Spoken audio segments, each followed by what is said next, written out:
Assalamualaikum warahmatullahi wabarakatuh. Perkenalkan, nama saya Cecilia Saskia Aviani Tampu Bolon. Saya dari kelas 11 IPS 1. Pada hari ini saya akan memaparkan tentang teks drama. Yuk kita simak video berikut ini. Daftar isi 1. Pengertian 2. Ciri-ciri 3. Manfaat 4. Tujuan 5. Jenis-jenis 6. Unsur 7. Sistematika 8. Teks kebahasaan 9. Struktur 10. Langkah-langkah dan 11 contoh dan 12 kesimpulan. Pengertian teks drama. Teks drama adalah teks yang bermuatan kisah yang dikemas melalui dialog untuk dibawakan melalui seni peran atau acting untuk menggambarkan dan berbagai peristiwa yang disajikan dalam suatu pentas drama. Menurut Kemdikbud, drama adalah sebuah cerita atau kisah yang menggambarkan kehidupan dan watak melalui tingkah laku acting atau dialog yang dipentaskan. Menurut Kosasih, memaparkan pula bahwa drama adalah bentuk karya sastra yang memiliki tujuan untuk menggambarkan kehidupan dan menyampaikan pertikaian dan emosi melalui lakon dan dialog. Ciri-ciri teks drama 1. Memuat dialog atau percakapan yang dibawakan oleh pemeran atau lakon drama. 2. Mengandung cerita, kisah, atau narasi yang disampaikan melalui dialog atau percakapan antar tokohnya. 3. Teks memiliki petunjuk khusus yang harus dilakukan oleh pemerannya, seperti mengatur ekspresi, marah atau senang, melakukan aksi, berlari atau melompat, dan lain-lain. 4. Karena drama secara eksklusif menggunakan dialog sebagai isinya, maka penulisan percakapan tidak usah menggunakan tanda petik. Manfaat 1. Dapat meningkatkan rasa percaya diri seseorang dan meningkatkan nilai sosial seseorang. 2. Dapat mengontrol emosi dengan baik. 3. Dapat lebih menghargai pendapat orang lain dengan lebih baik. 4. Dalam sebuah pendidikan drama dapat digunakan sebagai sarana pokok edukasi yang baik dan menyenangkan. Tujuan 1. Sebagai media pengembangan bakat mengenai estetika. 2. Sebagai sarana hiburan untuk masyarakat baik kalangan pelajar maupun kalangan umum. 3. Memperoleh pengetahuan tentang seni teater. Jenis teks drama 1. Berdasarkan besarnya pengaruh unsur seni lainnya. A. Opera, yaitu drama yang menonjolkan seni suara atau musik. B. Sendra tari, yaitu drama yang menonjolkan seni drama dan tari. C. Tablo, yaitu drama tanpa gerak atau dialog. 2. Bentuk-bentuk lain alternatif atau khas. A. Drama absurd, yaitu drama yang sengaja mengabaikan atau melanggar konversi alur penokohan dan tematik. B. Drama baca, naskah drama yang hanya cocok untuk dibaca bukan dipentaskan. C. Drama bourgeois, drama yang bertema tentang kehidupan kaum bangsawan muncul abad ke-18.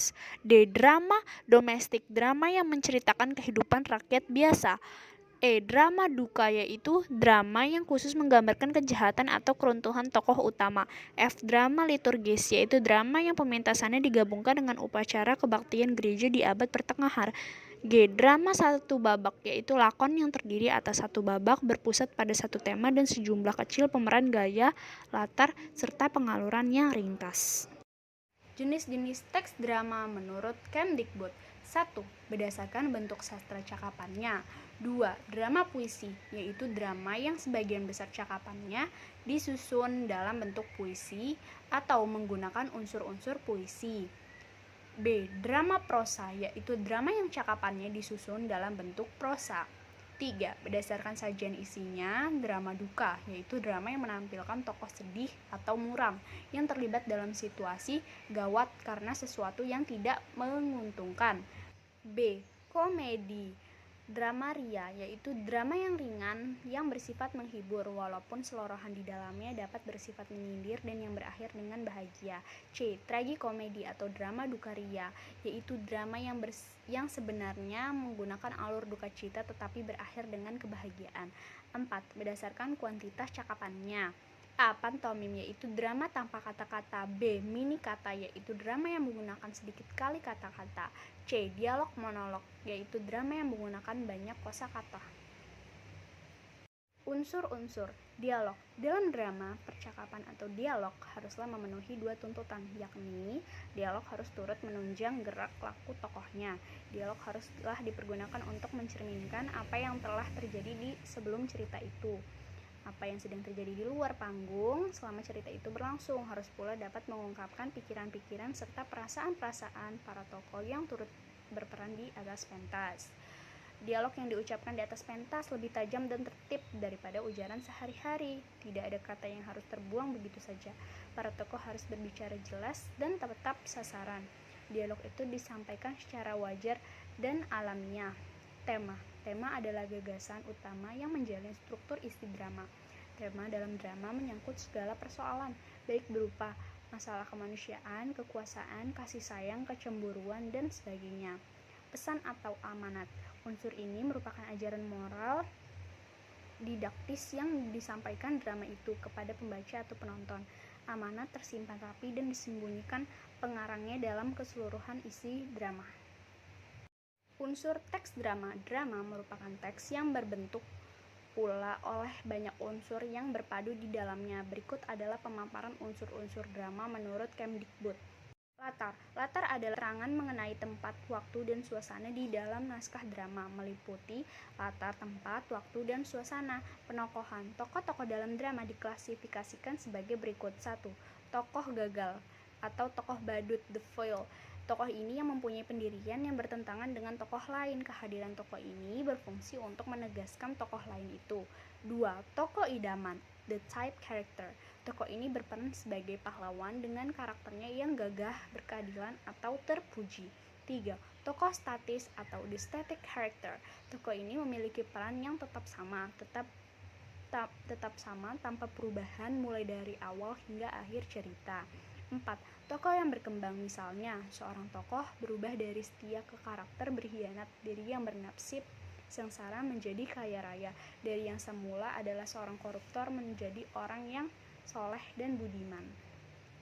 Unsur ekstrinsik. 1. Latar belakang pengarang. 2. Nilai agama dan kepercayaan. 3. Kondisi politik negara. 4. Psikologis pengarang. 5. Situasi sosial budaya. Sistematika.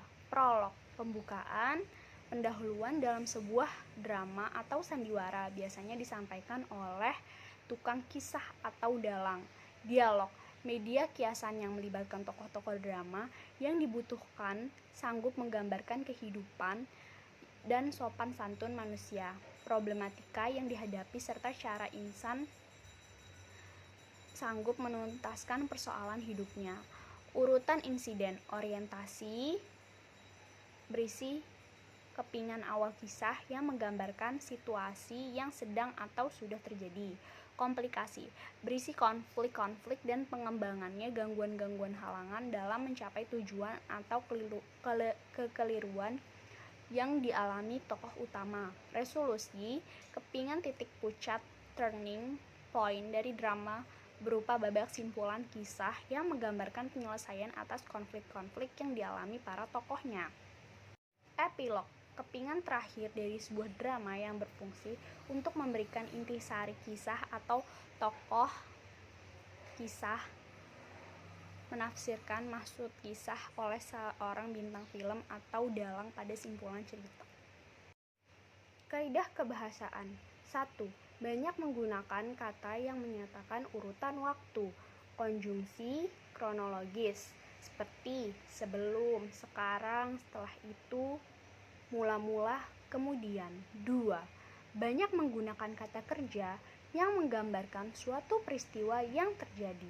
Contohnya, menyuruh, menobatkan, menyingkirkan, menghadap, beristirahat, dan lain-lain. 3. Banyak menggunakan kata kerja yang menyatakan sesuatu yang dipikirkan atau dirasakan oleh tokoh. Contohnya, merasakan, menginginkan, mengharapkan, mendambakan, mengalami. 4. Menggunakan kata-kata sifat descriptive language untuk menggambarkan tokoh, tempat, dan suasana seperti misalnya rapi, bersih, baik, gagah, dan kuat. Struktur menurut Kemdikbud 1, prolog adalah kalimat atau kata-kata pembuka, pengantar maupun latar belakang cerita yang biasanya disampaikan oleh dalang atau tokoh tertentu yang telah diset dalam teks drama. 2. Orientasi merupakan pengenalan dan pengaturan aksi dan tempat. 3. Komplikasi atau disebut juga sebagai bagian tengah cerita yang mulai mengembangkan konflik. 4. Resolusi denouement, yaitu penyelesaian dari komplikasi atau berbagai rintangan yang menghalangi tokoh utama. 5. Epilog merupakan bagian penutup dari drama berupa kata-kata penutup, yakni berisi simpulan atau amanat mengenai keseluruhan di drama. Struktur drama menurut Endreswara 1. Babak ialah bagian dari naskah drama. Itu yang merangkum semua peristiwa yang terjadi di suatu tempat pada urutan waktu tertentu dalam drama. 2. Adegan, yakni bagian dari babak yang batasnya ditentukan oleh perubahan peristiwa yang berhubungan dengan datang dan perginya seseorang atau lebih ke atas pentas. 3. Dialog adalah bagian dari naskah drama yang berupa percakapan antar satu tokoh dengan yang lainnya untuk menceritakan kisah yang dibawakan. 4. Prolog merupakan bagian naskah yang ditulis penulis pada bagian awal dan pengantar naskah yang dapat berisi satu atau beberapa keterangan hingga pendapat penulis mengenai kisah yang akan disajikan. 5. Epilog, yakni penutup drama, biasanya diisi oleh pembawa acara. Langkah-langkah menulis teks drama. 1. Menentukan tema. 2. Menentukan judul. 3. Mencari dan menentukan peristiwa yang menarik. 4. Menentukan judul dan kerangka lengkap drama. 5. Menentukan tokoh. 6. Telah dibuat kerangka lengkap mulai dari kerangka konflik, kerangka pengenalan, dan lain-lain, maka dibuatlah suatu jalan cerita. 7. Menentukan keramagung dan wewancang. Kesimpulan, sebuah drama sebagaimana karya sastra lainnya diciptakan dengan maksud menyampaikan sesuatu kepada penikmat sastra atau masyarakat. Sesuatu itu di samping menghibur pastilah memiliki manfaat. Sesuatu itulah isi drama. Inti dari isi sebuah drama sebenarnya adalah pesan atau amanat yang hendak disampaikan. Jika Anda telah menangkap pesan-pesan sebuah drama, maka Anda sebenarnya telah memahami isinya. Pada suatu pagi, terdapat segerombolan semut yang sedang bekerja mencari makanan di dalam hutan. Mereka sangat bersemangat dalam bekerja karena musim kemarau akan segera tiba. Pada saat sedang bekerja, sang raja semut bertemu dengan belalang. Ketika itu, si belalang sedang asik bermain musik. Raja semut pun bertanya kepada belalang, "Wahai belalang, mengapa kamu justru bermain musik? Apakah kamu tidak mengetahui bahwa musim kemarau akan segera tiba?" "Lalu, apa yang harus aku lakukan?" tanya belalang. "Kamu harus mencari makanan dan minuman, karena bila musim kemarau telah tiba, semua tanaman akan mati. Kamu juga tidak akan bisa mencari air, karena semua akan mengering. Jadi, kamu harus mempersiapkannya mulai dari sekarang, agar nanti kamu tidak menyesal," kata sang raja semut mengingatkan. "Buat apa aku harus melakukannya? Musim kemarau kan masih lama. Hanya saja kau yang terlalu bersemangat, semut. Sudahlah, percuma saja aku berbicara denganmu." Si belalang pun akhirnya pergi meninggalkan raja semut. Waktu pun berlalu. Tak terasa kemarau telah tiba. Si belalang bingung hendak mencari makanan kemana lagi, karena tidak ada satupun tanaman yang ia temukan, melainkan semua telah mati. Akhirnya ia memutuskan untuk pergi ke rumah semut.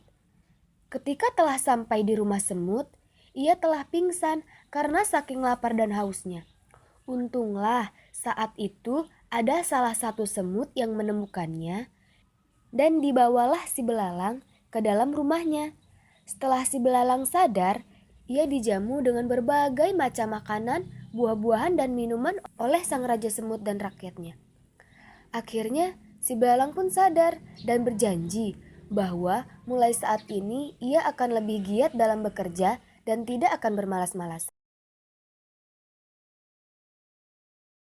Unsur ekstrinsik dan intrinsik cerita belalang dan semut. Judul, Belalang dan Semut. Tema, pelajaran hidup karena belalang terlalu menggampangkan sesuatu. Hingga pada akhirnya dia sendiri yang kesusahan. Tokoh dan penokohan, Raja Semut memiliki watak bijak. Belalang memiliki watak pemalas dan keras kepala. Latar tempat, hutan dan di rumah semut. Suasana, sengsara. Waktu, pagi hari dan awal musim kemarau.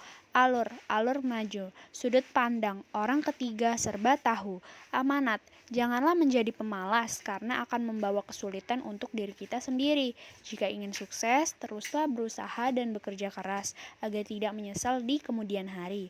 Unsur ekstrinsik, konteks sosiologi cerita semut dan belalang.